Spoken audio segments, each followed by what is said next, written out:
इस समय हम महाराजगंज के जिला मुख्यालय पर हैं और यहाँ पर प्रत्याशियों का नामांकन शुरू हो गया है। हमारे साथ आज आम आदमी पार्टी के प्रत्याशी हैं। पनियरा से अवधेश सिंह जी हैं और सिसवा से राम कुमार पटेल जी हैं। तो ये लोग नामांकन करके आए हैं, समर्थकों द्वारा इनका स्वागत किया गया है। और आइए हम जानते हैं कि इस बार ये चुनाव मैदान में है तो किस मुद्दे के साथ मैदान में है। सर बहुत बहुत स्वागत है सर हमारे चैनल में आपका। क्या किन मुद्दों के साथ आप चुनाव लड़ रहे हैं? जो आम जनता से जुड़ी हुई तमाम सारी बुनियादी मुद्दे हैं, शिक्षा, बिजली, स्वास्थ्य, उन तमाम सारे मुद्दों को लेकर के हम चुनाव लड़ रहे हैं। आम आदमी पार्टी एक ऐसी पार्टी है इस देश में सिर्फ मुद्दों की चुनाव लड़ती है। बाकी तमाम सारी पार्टियां, पूरे देश इस चीज़ को देख रहा है, उत्तर प्रदेश के सारे लोग देख रहे हैं, मुद्रा से चुनाव लड़ रहे हैं। हम तमाम सारे मुद्दों को लेकर के हम ज़मीन पे उतरे हैं और जिसको जनता को बहुत सारी ज़रूरतें हैं उस तरह के चीज़ों की। सर ये जो 5 साल का कार्यकाल बीता, इसको किस रूप में आप लोग देखते हैं? निश्चित रूप से कार्यकाल एक आतंकित कार्यकाल रहा, जो देश के प्रति बोल रहा है, जो अपनी समस्याओं को लेकर के उठा रहा है, भारतीय जनता पार्टी के नीतियों का विरोध कर रहा है, उस पर राष्ट्रद्रोह का मुकदमा लग रहा है। निश्चित रूप से एक अराजकतावादी व्यवस्था है और इस देश में संविधान नाम का कोई चीज़ इन लोगों ने छोड़ा नहीं है।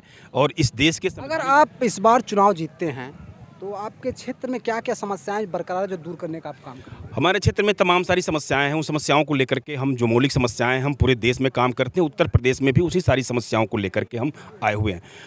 उत्तर प्रदेश के सिसवा विधानसभा में शिक्षा की व्यवस्था बहुत ही बदहाल है। मैं जानता हूं कि महाराजगंज जनपद ही नहीं बल्कि उत्तर प्रदेश का सबसे गरीब पिछड़ा इलाका है महाराजगंज जनपद का वो सिसवा विधानसभा, जो सीमा से एक तरफ पूर्व तरफ बिहार नदी से जुड़ा हुआ, नेपाल सीमा से जुड़ा हुआ एक ऐसा क्षेत्र जहां आप जाएंगे तमाम सारी झुग्गी बस्तियां, छप्पर मिलेंगे, जिससे वहाँ के लोगों के रहन सहन, जीवन का स्तर का पता चलता है कि इन 75 साल में नेताओं ने अपनी धन संपत्ति बढ़ाई, लेकिन आम जनता से जुड़ी हुई तमाम सारी जो ज़रूरतें रहीं उन ज़रूरतों के प्रति इन्होंने थोड़ा भी ध्यान नहीं दिया।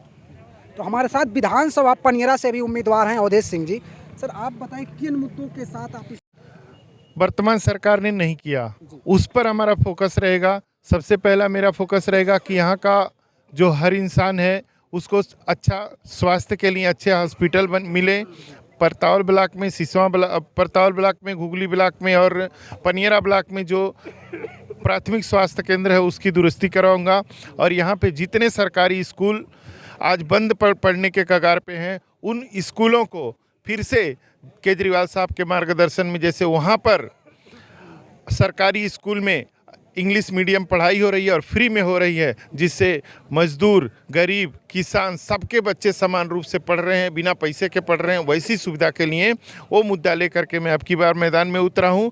और बेरोजगारी का मुद्दा लेकर के मैदान में उतरा हूँ। और हमारी जो माताओं बहनों को तीर्थ यात्रा करवा सके और फ्री में ट्रैवलिंग करवा सके, बस के भाड़े, बिना भाड़े का यात्रा करवा सके, ऐसी मुद्दा लेकर के आम आदमी पार्टी का उतरा हूँ।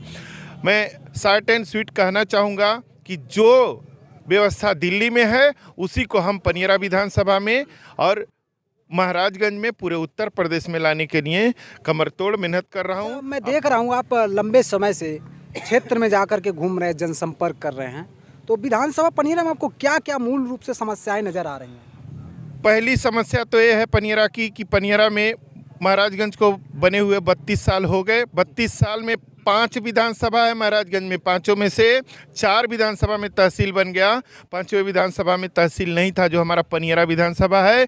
जंगली के नाम से जाने वाला ये विधानसभा, मैं यहीं का पैदा हुआ हूँ, इसी पनियरा बड़वार गांव का हूँ। जब ऐसा लोग बोलते हैं कि जंगली लोग हैं और बाहरी लोग आए वोट लेकर के चले गए, कभी सहीजनवा, कभी बांसगांव, कभी कुशीनगर बनाने का काम किया, तो मैंने यहाँ के लोगों का सम्मान बढ़ाने के लिए, अपने हक की लड़ाई लड़ने के लिए बाबा साहेब के संविधान का आसरा लेकर के, उनकी ताकत लेकर के मैंने तहसील बनाने का सबसे पहले आंदोलन किया। उसमें हमारे पशुपतिनाथ जी, आकाश जायसवाल जी और यहाँ के सभी कार्यकर्ता, सभी पार्टी के लोग आकर के हमारा समर्थन किए और उसको बहुत ही सक्सेसफुल में जनता का मुद्दा सरकार तक पहुँचाने का काम किया। जीतने के बाद सबसे पहले मैं तहसील बनवाऊंगा, बनवाने के बाद ही पनियरा में कदम रखूंगा, ये मेरी प्रतिज्ञा है जी। तो ये थे हमारे साथ आम आदमी पार्टी के उम्मीदवार, जिन्होंने बताया कि किस तरह से यह जो जनसंपर्क के माध्यम से जो इनको समस्याएं नज़र आ रही थी उसको किस तरह से दूर करने का काम करेंगे। इन्होंने बताया कि दिल्ली मॉडल को भी बताया कि शिक्षा को लेकर के ये उत्तर प्रदेश में भी काम करेंगे। और फिलहाल हमें इंतज़ार है 10 मार्च का, जब नतीजे आएंगे और जनता को भी इस बात का इंतज़ार रहेगा। अपने सहयोगी गुरुचरण प्रजापति के साथ मैं JK मौर्य, रफ्तार इंडिया न्यूज़, महाराजगंज।